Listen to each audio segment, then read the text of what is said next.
Good evening dear students. Sadhya PSC academy के YouTube channel में आप सभी प्रतिभागियों का बहुत बहुत स्वागत है।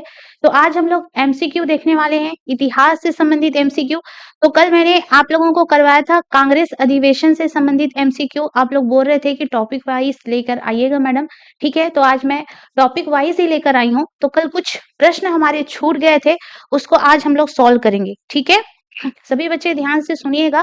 आज हमारे पास बहुत सारे क्वेश्चंस है जिसको हम लोग क्या करेंगे, सॉल्व करेंगे। तो इधर आपका दिया गया है ऑप्शन ए, फिर इधर दिया गया है 1 2 3 4। तो आप लोगों को आंसर बताना है, तो जल्दी से कमेंट करके आंसर बताइएगा कि क्या हो सकता है हमारा आंसर।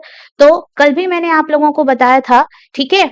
सरोजनी नायडू कांग्रेस अधिवेशन की अध्यक्षता कहाँ से की हुई थी, और मोतीलाल नेहरू के बारे में भी मैं बता चुकी हूँ, डॉक्टर राजेंद्र प्रसाद के बारे में भी मैं बता चुकी हूँ, ठीक है। तो एक बार कमेंट जरूर करेंगे आप सभी बच्चे। चलिए मैं आप लोगों को सॉल्व करके बताती हूँ कि कैसे होगा हमारा आंसर।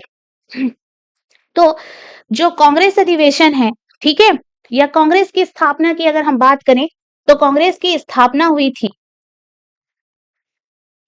28 दिसंबर सन 1885 को किसकी स्थापना हुई, कांग्रेस की स्थापना हुई। और एओ ह्यूम या इसे आप लोग बोल सकते हो एलेन ऑक्टेवियन ह्यूम, एओ ह्यूम या एलेन ऑक्टेवियन ह्यूम ने किसकी स्थापना की थी, कांग्रेस की स्थापना की थी, याद कीजिएगा, ठीक है।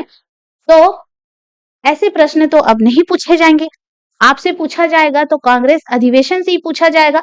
तो कल मैंने बताई थी कि जो कांग्रेस अधिवेशन की अध्यक्षता करने वाली पहली महिला कौन है, ठीक है।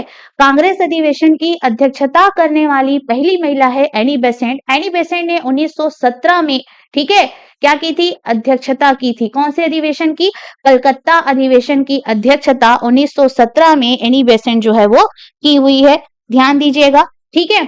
लेकिन अगर पूछा जाए, ठीक है, भारत की, ठीक है, कांग्रेस की अध्यक्षता करने वाली प्रथम भारतीय महिला अध्यक्ष कौन थी, ऐसा प्रश्न पूछा जाए, अगर भारतीय शब्द जोड़ दिया जाएगा तो आपको लगाना है सरोजनी नायडू। और सरोजनी नायडू ने कांग्रेस की अध्यक्षता की है, कहां से की है जी, आपको तो पता होना चाहिए, कानपुर से। कानपुर से सरोजनी नायडू अध्यक्षता की थी कांग्रेस का, कब की थी, 1925 में। उसके अलावा हमने देखा हुआ है, ठीक है, अबुल कलाम आजाद, मोतीलाल नेहरू, डॉक्टर राजेंद्र प्रसाद। तो इस तरह से आप लोगों को बताना है। अब चलो मान लो कि आपको एक ही आंसर पता है, मान लो सरोजनी नायडू वाला बस पता है, तो एक बार आप लोगों को यहाँ पर कूट को जरूर मिलान करके देखना है। कभी कभी आपको सिर्फ एक ही आंसर पता रहता है और बाकी सब चीजें पता नहीं रहती, तो भी कभी कभी सॉल्व हो जाता है। तो आप लोग को क्या करना है, सॉल्व करने की कोशिश करना है। तो सबसे पहले हम लोग देखेंगे कि जो बी है, बी का 3 आपको कहां पर दिखाई दे रहा है, तो बी का 3 आपको 2 जगह पर दिखाई दे रहा है, ठीक है। एक है डी में, एक है ए में। ऐसे में आपको 2 अधिवेशन तो कम से कम मालूम होना चाहिए, ठीक है। तो आपको ऐसे क्वेश्चंस तभी मालूम होंगे जब आप लोग क्या करेंगे, अधिवेशन को पढ़ेंगे, अधिवेशन को सॉल्व कर करके देखेंगे। तो हमारा आंसर हो जाएगा ऑप्शन नंबर डी, ठीक है। तो अबुल कलाम आजाद कहां से अध्यक्षता किए थे, रामगढ़ अधिवेशन की अध्यक्षता किए थे अबुल कलाम आजाद। सरोजनी नायडू की थी कानपुर अधिवेशन की अध्यक्षता। उसके अलावा मोतीलाल नेहरू अध्यक्षता किए थे अमृतसर 1919 में, और डॉक्टर राजेंद्र प्रसाद अध्यक्षता किए थे बंबई 1934 में। तो इस तरह से हमारा आंसर हो जाएगा 4 3 1 2, ठीक है। आंसर क्या हो जाएगा हमारा, 4 3 1 2। तो चलिए फिर आगे बढ़ते हैं हम लोग नेक्स्ट क्वेश्चन की ओर, ध्यान दीजिएगा, ठीक है। चलिए नेक्स्ट क्वेश्चन, सूची 1 को सूची 2 से सुमेलित करना है। एक साइड दिया गया है कांग्रेस अध्यक्ष और दूसरा दिया गया है स्थान, ठीक है। तो डॉक्टर एम.ए. अंसारी, पुरुषोत्तम दास टंडन, सरोजनी नायडू, सुभाष चंद्र बोस। अभी आपने देखा कि जो सरोजनी नायडू है कहां से कांग्रेस अधिवेशन की अध्यक्षता की है भाई, तो सरोजनी नायडू जी हैं वो कानपुर, ठीक है, कानपुर से कांग्रेस अधिवेशन की अध्यक्षता की है, आप जानते ही हैं, है ना। तो यहाँ पर तो आपका एक आंसर तो क्लियर हो गया, सरोजनी नायडू। और कल की क्लास में जो भी बच्चे कल मेरा क्लास देखे होंगे, तो मैंने बताया था कि जो हरिपुरा अधिवेशन है, ठीक है, हरिपुरा अधिवेशन, उसके अलावा त्रिपुरी अधिवेशन की अध्यक्षता कौन करते हैं, सुभाष चंद्र बोस, ठीक है। हरिपुरा 1938, हरिपुरा अधिवेशन की अध्यक्षता करते हैं सुभाष चंद्र बोस 1938 में। उसके अलावा तुरंत अगले साल बाद वो फिर से त्रिपुरी अधिवेशन की अध्यक्षता वो क्या मिल जाते हैं उनको, दावेदार बन जाते हैं। इसमें क्या हुआ था कि त्रिपुरी अधिवेशन में दो दावेदार पद थे, एक है पट्टाभी सीतारामैया और दूसरा थे कौन, सुभाष चंद्र बोस। दो दावेदार यहाँ पे मौजूद थे, लेकिन जीत किसकी होती है, जीत होती है सुभाष चंद्र बोस की। लेकिन गांधी जी कभी नहीं चाहते थे कि सुभाष चंद्र बोस, ठीक है, त्रिपुरी अधिवेशन की अध्यक्षता करे। गांधी जी चाहते थे कि पट्टाभी सीतारामैया जी जो हैं वो क्या बने, अध्यक्ष बने। तो गांधी जी के इस तरह से, है ना, अब गांधी जी काफी नाराज हो गए जब सुभाष चंद्र बोस यहाँ अध्यक्ष पद, मतलब अध्यक्ष बन गए थे तब, ठीक है। उसके बाद क्योंकि दोनों की विचारधाराएं जो थी वो मिलती नहीं थी, सुभाष चंद्र बोस जी उग्र विचारधारा के व्यक्ति थे, ठीक है, और गांधी जी जो थे नरम विचारधारा के व्यक्ति थे, तो दोनों की विचारधाराएं जो होती थी वो मैच नहीं होती थी। तो क्या किया सुभाष चंद्र बोस जी ने, ठीक है, इस्तीफा दे दिया। तो इस्तीफा के बाद हरिपुरा, ठीक है, हरिपुरा अधिवेशन की अध्यक्षता तो की थी सुभाष चंद्र बोस ने, त्रिपुरी अधिवेशन की अध्यक्षता करेंगे इनके इस्तीफे के बाद कौन, डॉक्टर राजेंद्र प्रसाद। अब हमको यहाँ पर क्वेश्चन दिया गया है जी, मिलान करना है, डॉक्टर एम.ए. अंसारी, पुरुषोत्तम दास टंडन, सरोजनी नायडू, सुभाष चंद्र बोस, ठीक है। तो याद रखना है यहाँ पे सरोजनी नायडू, ठीक है, सरोजनी नायडू में आपका आ जाएगा कानपुर। तो यहाँ पर आप देख सकते हो, इसको मान लो ABC, ठीक है, ABCD। तो यहाँ पर आप देख सकते हो कि सरोजनी नायडू का आ जाएगा आंसर। तो कहां पर आपको 2 दिखाई दे रहा है, ठीक है, सी का कहां पर आपको 2 दिखाई दे रहा है, आप देख सकते हैं वहां पर। फिर सुभाष चंद्र बोस, सुभाष चंद्र बोस हरिपुरा अधिवेशन, ठीक है। उसके बाद आप देख सकते हो 2 चीजें आपकी मैच हो गई है। तो सरोजनी नायडू में 2 लिखना है, ठीक है, सी का 2 मान लो, सी का 2 कहां पर आपको दिखाई दे रहा है, उसके बाद डी का 1। तो इस तरह से आपका ये ऑप्शन सी क्या हो जाता है, सही हो जाता है। Doctor MA. अंसारी मद्रास अधिवेशन की अध्यक्षता किए थे, पुरुषोत्तम दास टंडन नासिक अधिवेशन की अध्यक्षता किए थे। तो हमारा आंसर हो जाएगा 3, 4, 2 और 1, ठीक है, समझ में आ रहा है चीजें। चलिए नेक्स्ट क्वेश्चन,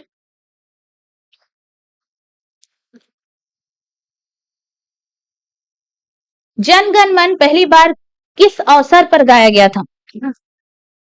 यहाँ पर भारतीय राष्ट्रीय कांग्रेस अधिवेशन 1896, भारतीय राष्ट्रीय कांग्रेस का अधिवेशन 1905, भारतीय राष्ट्रीय कांग्रेस का अधिवेशन 1911, भारतीय राष्ट्रीय कांग्रेस का अधिवेशन 1919। तो कब गाया गया था प्रथम बार जन गण मन, ठीक है। कल मैं बताई थी, कल के सेशन में बताई थी कि वंदे मातरम, वंदे मातरम, आप लोग कमेंट करके बताइएगा, वंदे मातरम कौन से अधिवेशन में, पहली बार गाया गया था, ठीक है। वंदे मातरम कौन से अधिवेशन में पहली बार गाया गया था, कमेंट बॉक्स में आप सभी बच्चों को कमेंट करके बताना है। इसी तरह आप लोगों को कमेंट करना है कि जन गण मन पहली बार किस अधिवेशन पर गाया गया था, ठीक है। जन गण मन पहली बार कौन से अधिवेशन में गाया गया था, आप सभी बच्चे कमेंट करके जरूर बताएंगे, ठीक है। तो जन गण मन 1911 के, ठीक है, लखनऊ अधिवेशन में गाया गया था। लखनऊ नहीं जी, कलकत्ता लिखेंगे आप लोग, ठीक है। ऑप्शन आ जाएगा सी, कलकत्ता अधिवेशन में गाया गया था और इस दौरान अध्यक्षता किए थे विशन नारायण धर, इस दौरान अध्यक्षता किए थे विशन नारायण धर, ठीक है। इस दौरान अध्यक्षता कौन किए थे, विशन नारायण धर ने अध्यक्षता की थी। तो आंसर हो जाएगा हमारा ऑप्शन नंबर सी। तो चलिए फिर नेक्स्ट क्वेश्चन की ओर चलते हैं। भारतीय राष्ट्रीय कांग्रेस, याद कीजिएगा, भारतीय राष्ट्रीय कांग्रेस का अंतिम अधिवेशन जिसमें बाल गंगाधर तिलक ने भाग लिया था, कलकत्ता अधिवेशन 1906, सूरत अधिवेशन 1907, कलकत्ता अधिवेशन 1917 और अमृतसर अधिवेशन 1919। तो आप लोगों को आंसर बताना है जी। ठीक है, जल्दी कीजिए, आंसर बताइए। भारतीय राष्ट्रीय कांग्रेस का अंतिम अधिवेशन जिसमें बाल गंगाधर तिलक ने भाग लिया था, कलकत्ता अधिवेशन 1906, सूरत अधिवेशन 1907, कलकत्ता अधिवेशन 1917 और अमृतसर अधिवेशन 1919। भारतीय राष्ट्रीय कांग्रेस का अंतिम अधिवेशन जिसमें बाल गंगाधर तिलक ने भाग लिया था। ये हमारा क्वेश्चन रॉन्ग हो जाता है क्योंकि बाल गंगाधर तिलक ऐसे व्यक्ति थे जो कि कांग्रेस के किसी भी अधिवेशन में भाग नहीं लिए हैं। तो आप लोगों को ध्यान रखना है, ये जो क्वेश्चन है वो क्या हो जाएगा, टोटली गलत हो जाएगा। अगर बाल गंगाधर तिलक की जगह कोई और व्यक्ति होता या कोई और कांग्रेस के अध्यक्ष होते तो हमारे ये क्वेश्चन क्या हो जाता, सही हो जाता। तो इस क्वेश्चन को आप लोग क्या कर लेंगे, स्किप कर लेंगे। तो चलिए चलते हैं फिर अगले क्वेश्चन की ओर। ठीक है, भारतीय राष्ट्रीय कांग्रेस को, ठीक है, भीख मांगने वाली संस्था किसने कहा है? बीसी पाल ने कहा है, तिलक ने कहा है, अरविंद घोष ने कहा है, इनमें से कोई नहीं। तो बीसी पाल का याद रखना है आप लोगों को कि बीसी पाल ने कहा है कांग्रेस को भीख मांगने वाली संस्था। तो बीसी पाल का नाम हो जाएगा विपिन चंद्र पाल। विपिन चंद्र पाल, ठीक है, विपिन चंद्र पाल ने कांग्रेस को भीख मांगने वाली संस्था कहा है क्योंकि जो कांग्रेस होते थे वो अनुनय विनय, ठीक है, और प्रार्थना प्रार्थना करते थे अंग्रेजों से, अनुनय विनय करते थे, हाथ जोड़ते थे, ठीक है, और क्या करते थे, हड़ताल करते थे, ठीक है। लेकिन हड़ताल भी करते थे, धरना प्रदर्शन भी करते थे, तो अहिंसक तरीके से करते थे, उन लोग हिंसा नहीं करते थे। इसलिए यहाँ पर विपिन चंद्र पाल ने इन्हें क्या कहा है, भीख मांगने वाली संस्था कहा है। क्यों कहा है? क्योंकि विपिन चंद्र पाल गरम दल के नेता हैं, गरम दल के नेता थे, गरम दल के नेता थे विपिन चंद्र पाल, इसलिए उन्होंने ऐसा कहा है। तो आप लोगों को गरम दल के नेता का नाम याद रखना है, लाल, बाल और पाल, लाल, बाल और पाल। तो गरम दल के नेताओं का नाम याद रखेंगे, लाल से हो जाएगा आपका लाला लाजपत राय, बाल से याद करना है बाल गंगाधर तिलक, ठीक है, और पाल से याद करना है विपिन चंद्र पाल। तो लाला लाजपत राय, बाल गंगाधर तिलक, विपिन चंद्र पाल और अरविंदो घोष, ठीक है, अरविंदो घोष, ये सब गरम दल के नेता हैं। ये सब कौन है? गरम दल के नेता हैं। तो यहाँ पर जो विपिन चंद्र पाल हैं, इन्होंने कांग्रेस को भीख मांगने वाली संस्था कहा है। चलिए फिर नेक्स्ट क्वेश्चन की तरफ हम आगे बढ़ते हैं। चलिए नेक्स्ट क्वेश्चन, भारतीय राष्ट्रीय आंदोलन गरमपंथियों के प्रभावाधीन आया, ठीक है। तो यहाँ पर हमें पूछ रहा है 1906 के बाद, 1909 के बाद, 1914 के बाद, 1919 के बाद।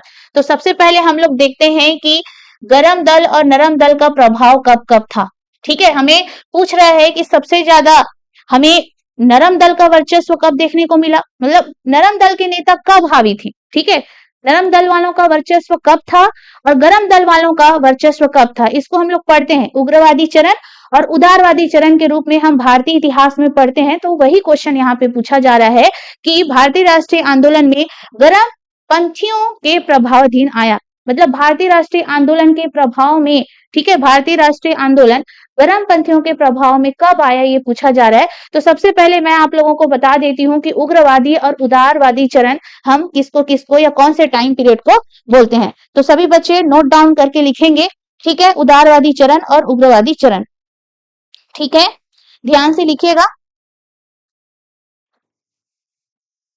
एक साइड लिखेंगे उदारवादी चरण, उदारवादी चरण, और एक साइड लिखेंगे उग्रवादी चरण, उग्रवादी चरण, ठीक है। उदारवादी चरण मतलब नरमपंथी, नरमपंथी दल, और उग्रवादी चरण मतलब गरमपंथी दल, गरमपंथी दल, ठीक है। तो यहाँ पर याद रखना है सबसे पहले आप लोगों को उदारवादियों का टाइम पीरियड। तो 1885 से 1905, 1885 से 1905 इस दौरान राष्ट्रीय आंदोलन में जो उदारवादी थे उन लोग हावी थे। और 1905, ठीक है, 1905 के बाद यानी कि 1906 लिखेंगे, ठीक है, 1906 के बाद इधर देखेंगे तो राष्ट्रीय आंदोलन में उग्रवादी लोग हावी हो गए थे। तो याद रखना है कि उदारवादी चरण 1885 से 1905 के टाइम पीरियड को बोला जाता है और उग्रवादी चरण 1905 से 1919 के बीच को बोला जाता है, यानी कि 1906 से 1919 तक का जो टाइम पीरियड है वो उग्रवादियों का चरण था। ठीक है, तो 1885 से 1905 ये है गरमपंथी चरण, बिल्कुल याद रखना है आप लोगों को। नरमपंथी 1906 से 1919 ये है नरमपंथी, ये है गरमपंथी। ठीक है, तो आंसर हो जाएगा हमारा 1906 के बाद। क्लियर हो गया सभी को? तो नरमपंथियों का चरण और गरमपंथियों का चरण, ये सारी बातें आप लोगों को याद करके रखनी है। ठीक, चलिए फिर आगे बढ़ते हैं नेक्स्ट क्वेश्चन की ओर। हालांकि थोड़े से बोरिंग टॉपिक हैं, लेकिन ये जरूरी है आपके लिए जानना, क्योंकि यहाँ से भी प्रश्न पूछे जाते हैं। निम्नलिखित में से कौन सा नेता कांग्रेस के गरम दल से संबंधित नहीं है? तो अरविंद घोष, दादा भाई नौरोजी, जी के गोखले, एस.एन. बनर्जी। ठीक है, आप जानते हैं कि गरमपंथी नेताओं में मैंने बताया है लाल, बाल, पाल और एक है अरविंदो घोष। हालांकि और भी थे, लेकिन मेन आप लोगों को इतने नाम को जानना अनिवार्य है, अरविंदो घोष। तो यह लाला लाजपत राय, बाल गंगाधर तिलक, ठीक है, बिपिन चंद्र पाल, अरविंदो घोष। हमको यहाँ पर पूछा है निम्नलिखित में से कौन सा नेता कांग्रेस के गरम दल से संबंधित था? ठीक है, तो अरविंदो घोष जो कि गरम दल से संबंधित था। बाकी यहाँ पे दादा भाई नौरोजी, जी के गोखले और सुरेंद्र नाथ बनर्जी, इन लोग नरमपंथी नेता थे। ध्यान दीजिएगा, दादा भाई नौरोजी, जी के गोखले और एस.एन. बनर्जी, ठीक है, मतलब सुरेंद्र नाथ बनर्जी, इन लोग क्या है, नरमपंथी वाले हैं, नरमपंथी।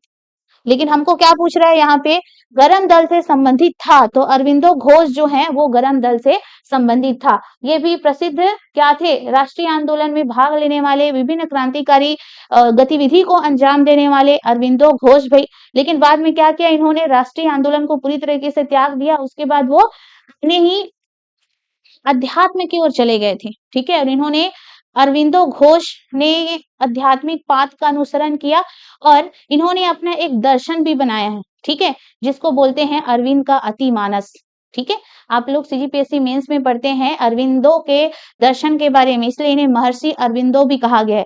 एक टाइम था जब ये क्रांतिकारी गतिविधियों में भाग लेते थे, लेकिन कुछ समय बाद ऐसा आया कि इन्होंने क्रांतिकारी गतिविधियों को टोटली परित्याग कर दिया और राष्ट्रीय आंदोलन की ओर क्या हो गए, अग्रसित। राष्ट्रीय आंदोलन को छोड़कर अपने आध्यात्मिक पाथ की ओर अग्रसित हो गए। ठीक है, इन्होंने विभिन्न सारे अपने दर्शन भी दिया हुआ है, जिसको आप लोग अतिमानस, अरविंद का अतिमानस या योग, इनके बारे में पढ़ते हैं। ठीक है, जो कि आप लोग पेपर 6 दर्शन शास्त्र में पढ़ सकते हैं। चलिए आगे बढ़ते हैं। निम्नलिखित में से कौन एक उग्रवादी था? उग्रवादी मतलब गरमपंथी। तो आप लोगों को ये भी याद होना चाहिए, उदारवादी कौन है? उदारवादी मतलब नरमपंथी, उदारवादी मतलब नरमपंथी, उग्रवाद मतलब गरमपंथी। ठीक है, तो निम्नलिखित में से कौन एक उग्रवादी था? फिरोज शाह मेहता, गोपाल कृष्ण गोखले, विपिन चंद्र पाल, उपयुक्त में से कोई नहीं। फिरोज शाह मेहता, गोपाल कृष्ण गोखले, विपिन चंद्र पाल, उपयुक्त में से कोई नहीं। देखो, फिरोज शाह मेहता तो क्या था, नरमपंथी था। ठीक है, गोपाल कृष्ण गोखले जो कि गांधी जी के राजनीतिक गुरु रहे हैं, गोपाल कृष्ण गोखले गांधी जी के कौन है, राजनीतिक गुरु रहे हैं, ये भी नरमपंथी हैं। लेकिन जो विपिन चंद्र पाल हैं, ठीक है, वो क्या है, गरमपंथी हैं। अभी मैंने बताया ना, लाल बाल पाल, मतलब पाल में आएंगे हमारे विपिन चंद्र पाल, और विपिन चंद्र पाल गरमपंथी नेता है। और हमें क्वेश्चन पूछा गया है कि निम्नलिखित में से कौन सा एक उग्रवादी था? तो यहाँ पर आप देख सकते हैं आंसर कि विपिन चंद्र पाल क्या थे, उग्रवादी थे। ठीक है, चलिए फिर आगे बढ़ते हैं। राष्ट्रीय आंदोलन में निम्न में से किसको नरम दलीय के तौर पर नहीं जाना जाता? यहाँ पर आप देखेंगे बाल गंगाधर तिलक, दादा भाई नौरोजी, एम.जी. रनाडे और गोपाल कृष्ण गोखले। तो यहाँ पर आप देख सकते हैं कि राष्ट्रीय आंदोलन में निम्न में से किसको नरम दलीय के तौर पर नहीं जाना जाता। ये तो बाल गंगाधर तिलक गरम दल के नेता हैं, एम.जी. रनाडे यहाँ पर आप देखेंगे, और गोपाल कृष्ण गोखले और दादा भाई नौरोजी।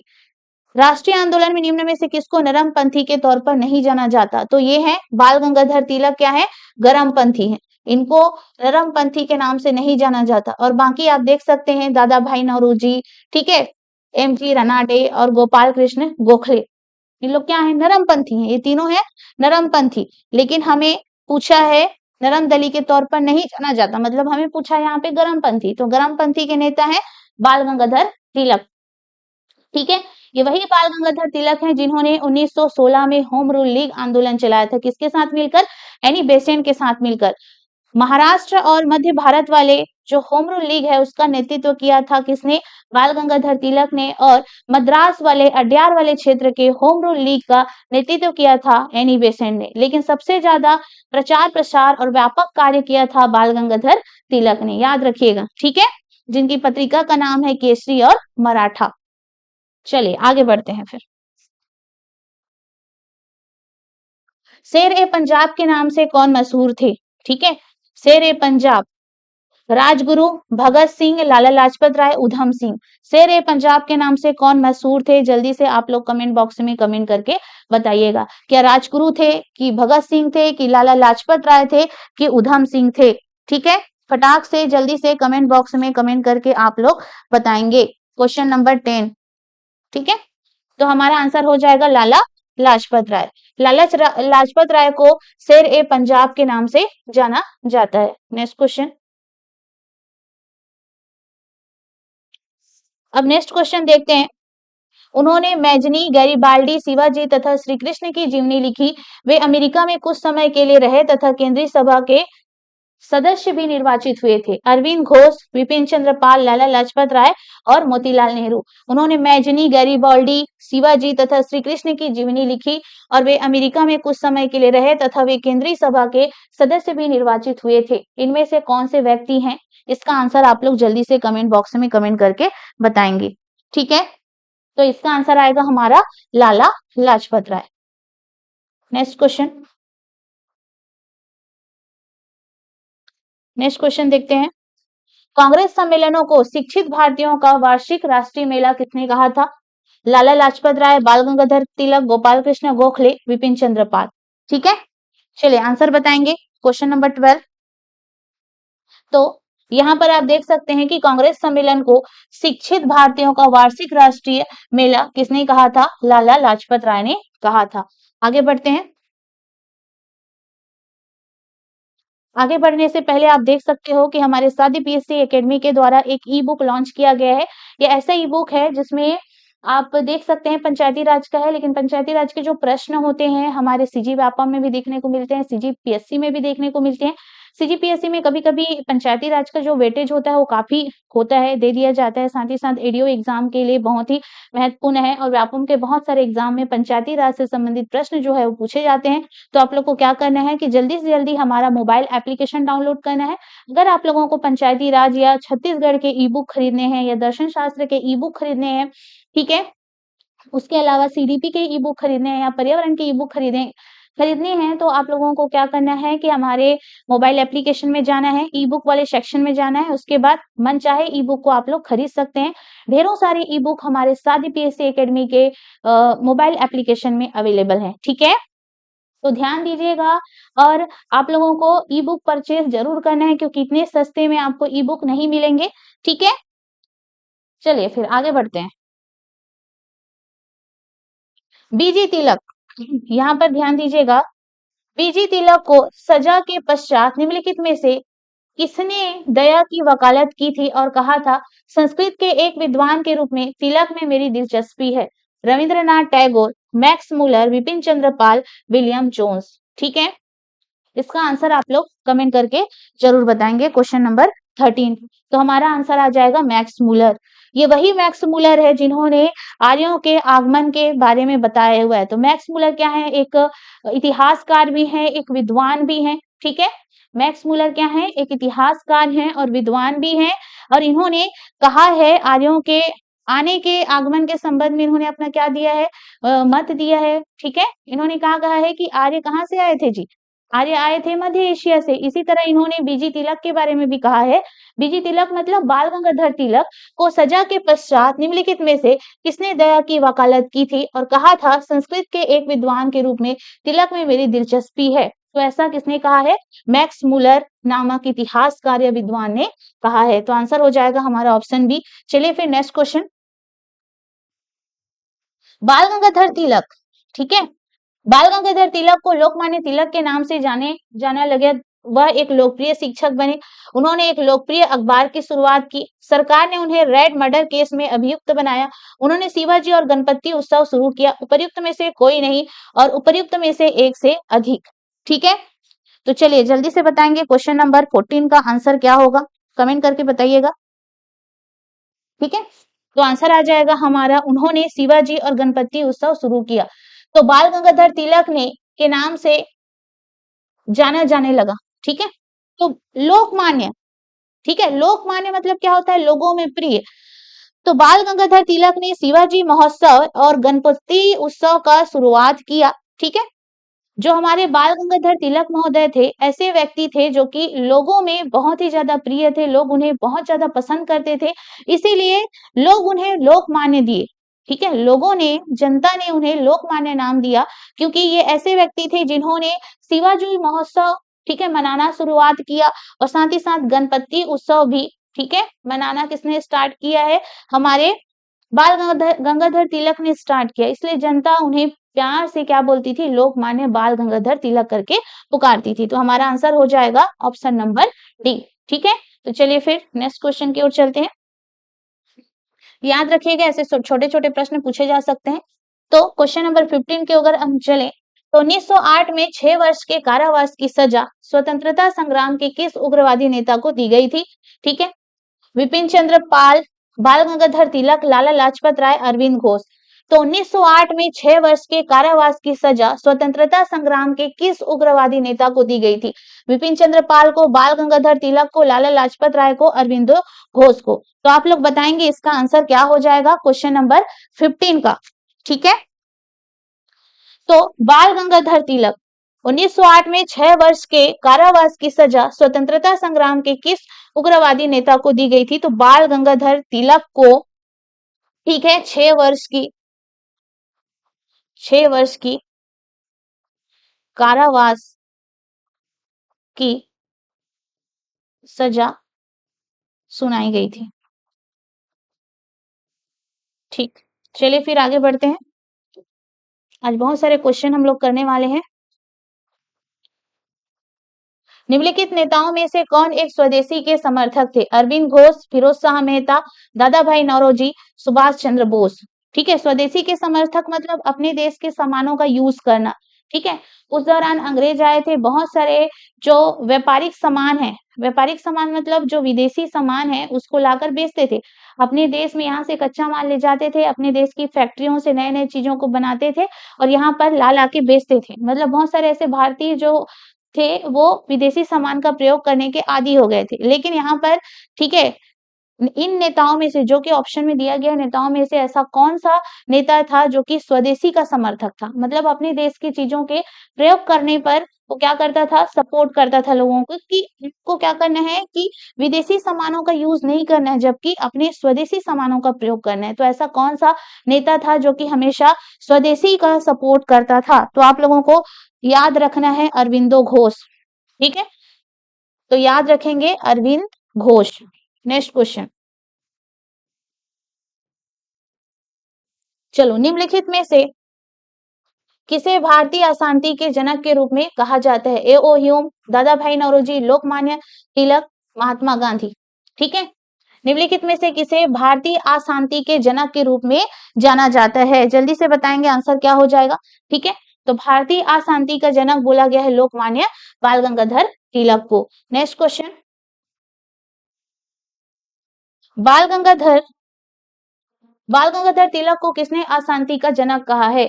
ठीक है, तो Lord Curzon, Vincent Smith, Valentine Chirol, Henry Cotton. तो वेलेंटाइन सिरोल ने बाल गंगाधर तिलक को क्या कहा है? अशांति का जनक कहा है। ये अंग्रेज अधिकारी है। ठीक है, और जो बाल गंगाधर तिलक है हमेशा से क्रांतिकारी गतिविधियों में लिप्त रहते थे। तो क्रांतिकारी गतिविधियों में लिप्त होने के कारण जो एक अंग्रेज है वेलेंटाइन सिरोल, उन्होंने बाल गंगाधर तिलक को क्या कहा है?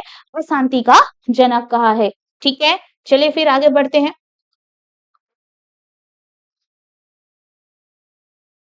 किसने कहा था, ठीक है, किसने कहा था कि तिलक अशांति के जनक हैं? V Chirol, Louis Fischer, Webb Miller, Lord Reading. तो अभी मैंने कहा है वेलेंटाइन सिरोल ने जो बाल गंगाधर तिलक है उनको भारतीय अशांति का क्या कहा है, जनक कहा है। एकदम छोटे छोटे क्वेश्चन आज मैं लेके आई हूँ, आप लोग को फटाफट बनाना है सभी क्वेश्चंस को।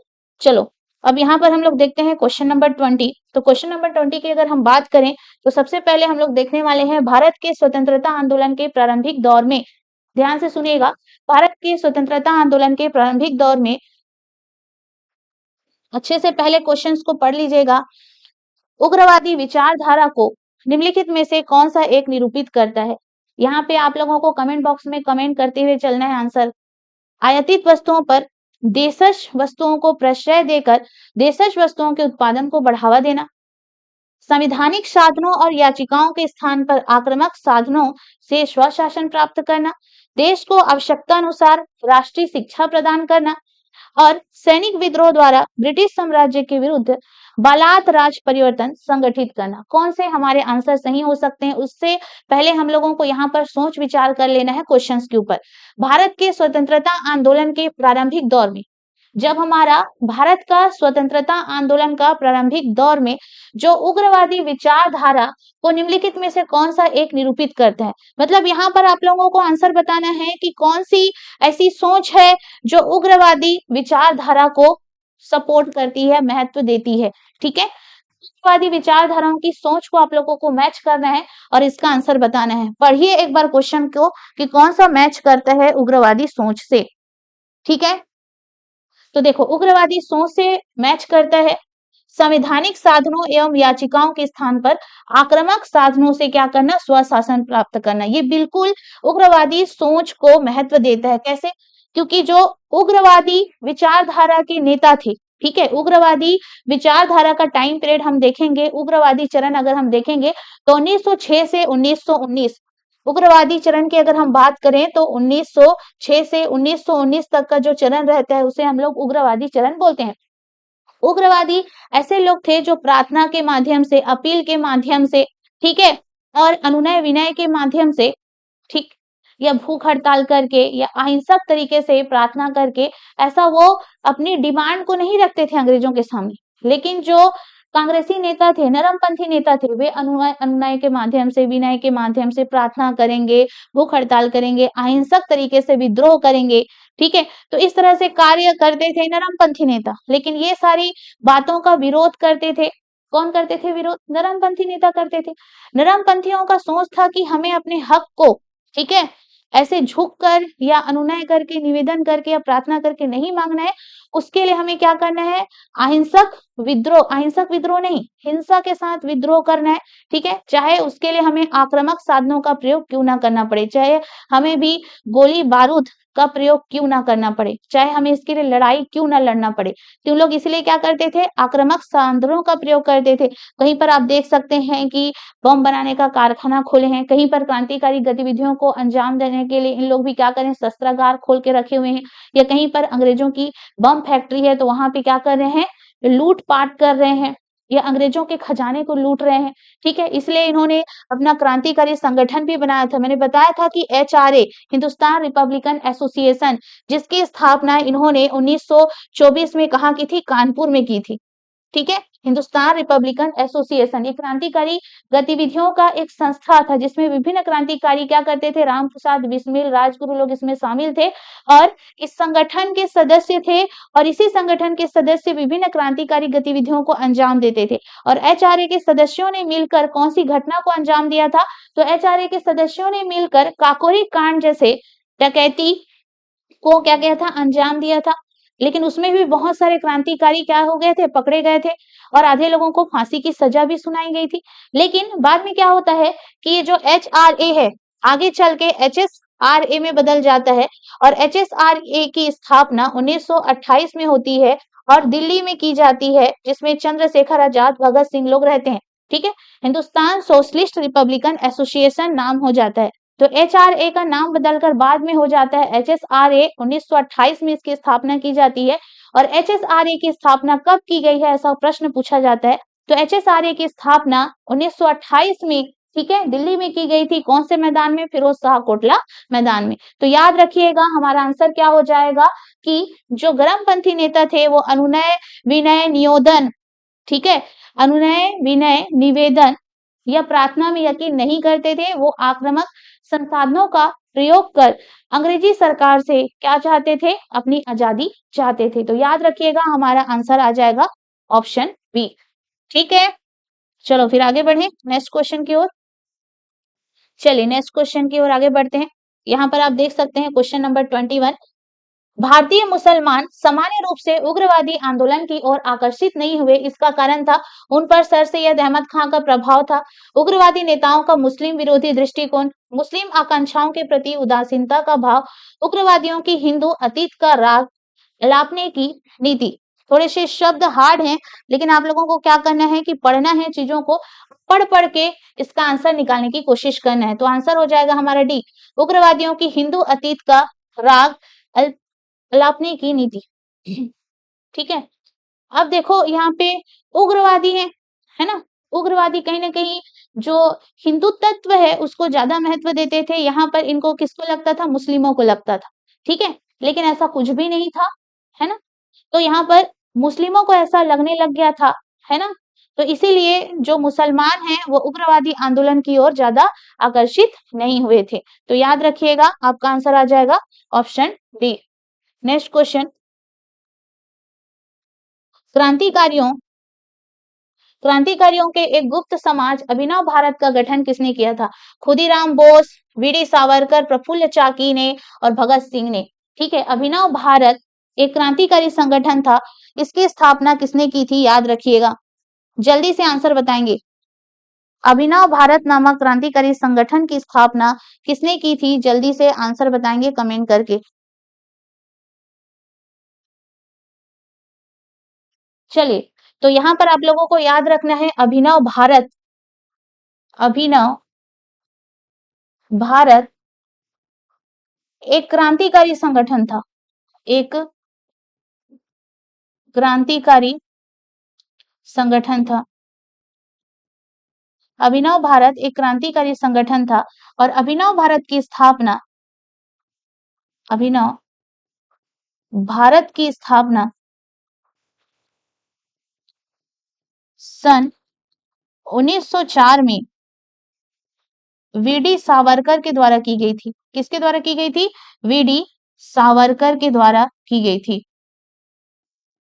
तो 1904 में अभिनव भारत नामक क्रांतिकारी संगठन की स्थापना किसके द्वारा की गई थी?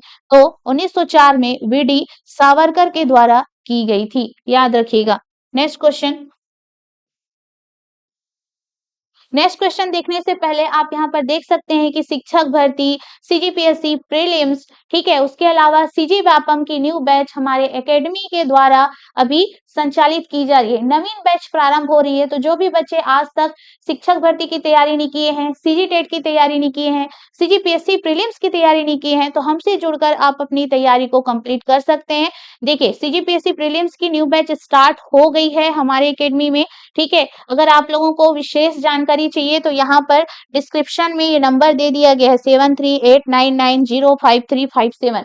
इसमें आप लोग कॉल करके पूछ सकते हैं भाई, चाहे कोर्स से रिलेटेड हो या टेस्ट सीरीज से रिलेटेड हो, सभी महत्वपूर्ण जानकारियां हमारे एकेडमी में दी जाएगी। ठीक है, कुछ भी क्वेश्चंस हैं, कुछ भी डाउट्स हैं आपके, सीजीपीएससी एग्जाम्स क्या होते हैं, इसका सिलेबस क्या होता है, ठीक है, और इसमें कितने स्टेप होते हैं, प्रीलिम्स में क्या होता है, मेंस में क्या होता है, इंटरव्यू में क्या होता है, अगर आपको जानना भी है तो सारी जानकारी हमारी एकेडमी में दी जाएगी। ठीक है, कुछ भी दिक्कतें हैं तो आप बिल्कुल कॉल करके हमसे जुड़ सकते हैं। और साथ ही साथ हमारे एकेडमी में प्रीलिम्स की तैयारी तो हो रही है, साथ ही साथ मेंस की तैयारी भी की जाती है कि इसमें आपको प्रीलिम्स में आपको कैसे, किस अप्रोच से तैयारी करनी चाहिए और उसे हम लोग मेंस में कैसे लिखना है क्वेश्चंस को। तो यहाँ हम लोग 30 शब्द में, 60 शब्द में, 125 में, 175 में, 100 में कैसे लिखते हैं उसको भी हम बच्चों को बताते हैं। और आपका सीजीपीएससी प्रीलिम्स में कैसे अप्रोच होना चाहिए, आपको फैक्चुअल चीजों को पढ़ना है, डेटा को पढ़ना है, आर्थिक सर्वेक्षण को आप कैसे पढ़ें, ठीक है, पंचायती राज को कैसे पढ़ें, आर्ट एंड कल्चर को कैसे पढ़ें, क्योंकि छत्तीसगढ़ का वेटेज ज्यादा होता है सीजीपीएससी प्रीलिम्स में। ठीक है, तो हमारे यहाँ की जितने भी फैकल्टीज हैं आपको अप्रोच भी बताएंगे कि कैसे आपको सीजीपीएससी प्रीलिम्स निकालना है।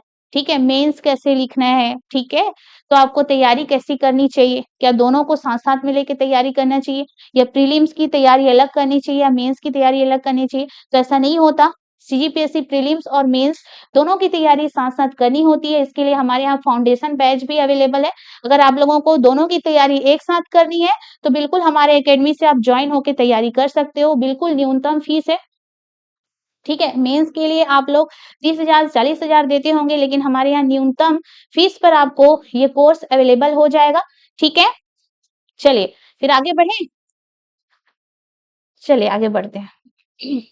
अभिनव भारत से संबंधित कौन है? तो मैंने कहा अभिनव भारत एक गुप्त क्रांतिकारी संगठन था जिसकी स्थापना 1904 में वीडी सावरकर ने की थी। और ये जो वीडी सावरकर हैं महाराष्ट्र के प्रमुख क्रांतिकारी नेता थे। कौन थे? महाराष्ट्र के प्रमुख क्रांतिकारी नेता हैं। इनके भाई, ठीक है, इनके भाई, ये तो आप देख रहे हैं यहाँ पे कि वीडी सावरकर और इनके भाई भी गणेश दामोदर सावरकर, वो भी क्रांतिकारी गतिविधियों से जुड़े हुए थे और महाराष्ट्र क्षेत्र के प्रमुख क्रांतिकारी नेता थे जिसका नाम है वीडी सावरकर। ठीक, चलिए नेक्स्ट क्वेश्चन की ओर चलते हैं। निम्नलिखित में से किसने मित्र मेला संघ को शुरू किया था? ठीक है, तो मित्र मेला संघ को शुरू किया था विनायक दामोदर सावरकर ने।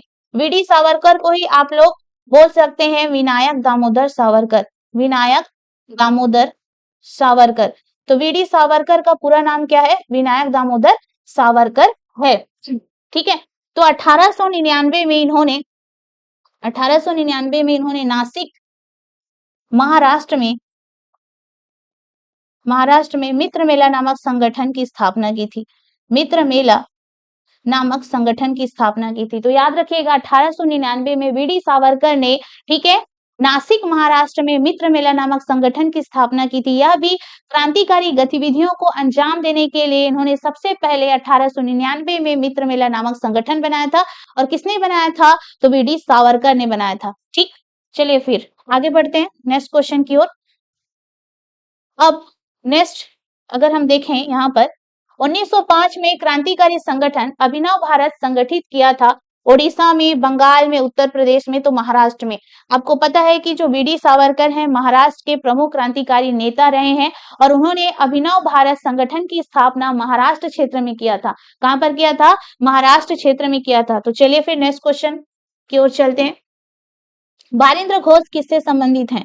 ठीक है, बारिंद्र घोष किससे संबंधित हैं?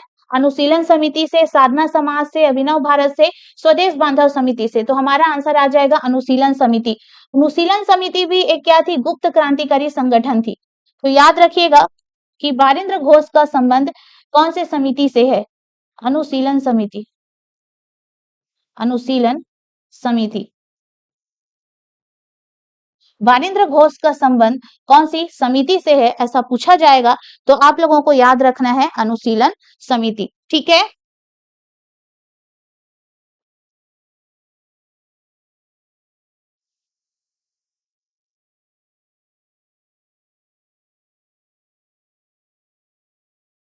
देखो बारिंद्र घोष ने 1902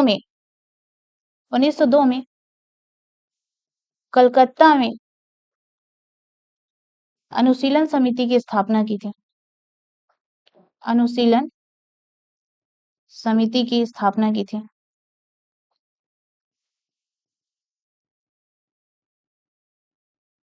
ठीक है, अब बारिंद्र घोष ही नहीं, अनुशीलन समिति में बहुत सारे व्यक्ति जुड़े हुए हैं। ठीक है, अगर हम बारिंद्र घोष की बात करेंगे तो केवल एक व्यक्ति नहीं है, बारिंद्र घोष के अलावा प्रमथनाथ मित्र हैं, बहुत सारे ऐसे व्यक्ति हैं जो अनुशीलन समिति से जुड़े हुए हैं। धीरे धीरे मैं आपको बताते जाऊंगी अनुशीलन समिति के बारे में। ठीक है, तो यहाँ पर आ जाएगा आपका आंसर अनुशीलन समिति। नेक्स्ट क्वेश्चन, अनुशीलन समिति थी, अनुशीलन समिति क्या है? नारी उत्थान के प्रति समर्पित, विधवा विवाह को प्रोत्साहित करने वाली, मजदूरों के कल्याण में रुचि रखने वाली एक क्रांतिकारी संगठन। ठीक है, तो अनुशीलन समिति क्या था? एक क्रांतिकारी संगठन था। तो आपका आंसर हो जाएगा अनुशीलन समिति क्या था? एक क्रांतिकारी संगठन था। तो आंसर हो जाएगा 27 का हमारा option number D. Next question,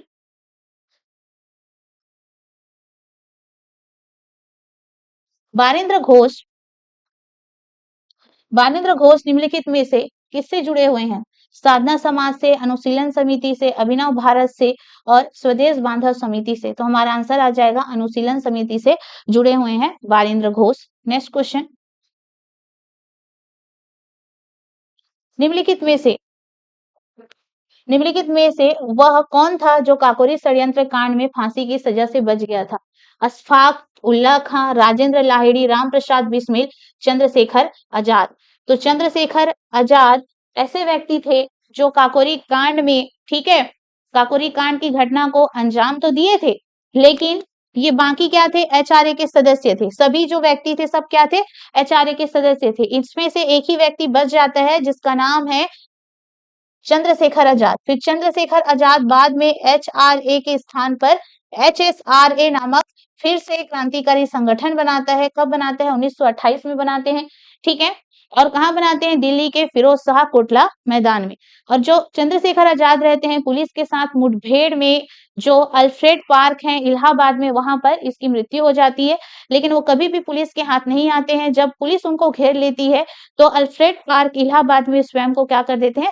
shoot कर देते हैं, ठीक है, मतलब स्वयं को गोली मार देते हैं। इस तरह से वो कभी भी पुलिस के हाथों में नहीं आते हैं। तो यहाँ पर आप देख सकते हैं कि काकोरी कांड, षड्यंत्र कांड में फांसी की सजा से कौन बच गए थे?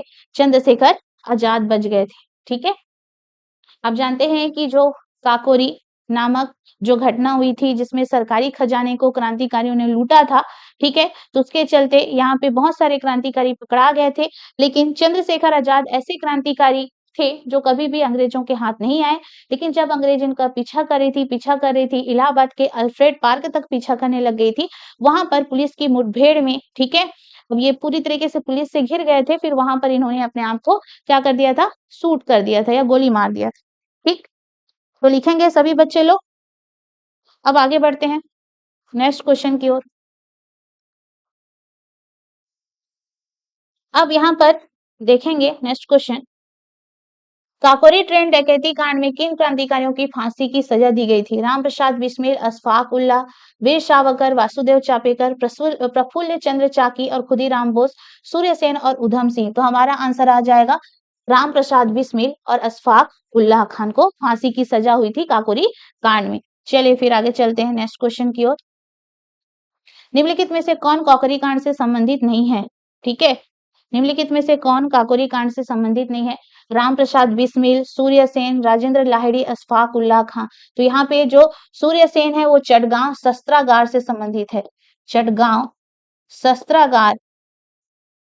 शस्त्रागार कांड से संबंधित है, ठीक है, चटगांव शस्त्रागार कांड से संबंधित है। तो यहाँ पर सूर्यसेन हमारा आंसर हो जाएगा, क्योंकि सूर्यसेन का संबंध जो काकोरी कांड है उससे कभी भी नहीं रहा है। काकोरी कांड का संबंध बिस्मिल, राजेंद्र लाहिड़ी और अशफाक उल्लाह खां का रहा है, ठीक है। तो काकोरी कांड से संबंधित कौन कौन व्यक्ति हैं? रामप्रसाद बिस्मिल, राजेंद्र लाहिड़ी और अशफाक उल्लाह खां का संबंध कौन से कांड से है? काकोरी कांड से है। चलिए फिर एक दो प्रश्न और देखते हैं, फिर आज की क्लास हम लोग यहीं तक रखेंगे, ठीक है। अब निम्नलिखित यहाँ पर आप लोग को देखना है, निम्नलिखित क्रांतिकारियों में से कौन काकोरी षड्यंत्र केस से जुड़ा नहीं है? रामप्रसाद बिस्मिल, रोशन सिंह, भगत सिंह, अशफाक उल्लाह खां, ठीक है। रामप्रसाद बिस्मिल, रोशन सिंह, भगत सिंह, अशफाक उल्लाह खां। आपको क्वेश्चन नंबर 32 का आंसर बताना है, तो जल्दी से बताइए आंसर क्या हो सकता है क्वेश्चन नंबर 32, ठीक है।